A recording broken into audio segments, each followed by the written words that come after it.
This is Damien Cave reporting for the New York Times from Mexico City traffic. I'm trying to get through an intersection that's pretty much the bane of my existence. On a bad day, it takes me nearly a half hour just to go a few hundred feet.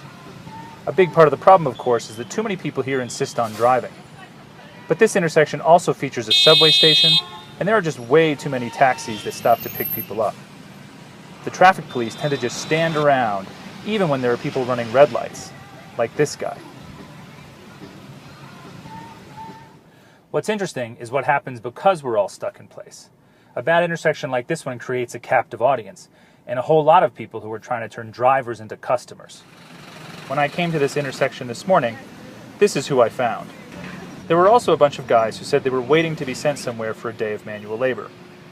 Other intersections, like this one a few blocks away, have their own forms of creative salesmanship. This mime is one of my personal favorites.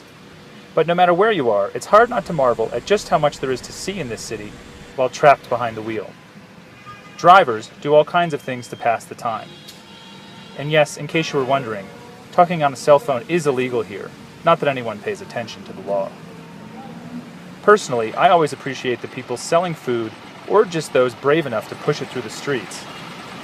This is another guy I see a lot. I think he's selling a bug zapper, but I'm not really sure. Altogether, the more time I've spent here, the more I've come to see this intersection as a microcosm of Mexico itself.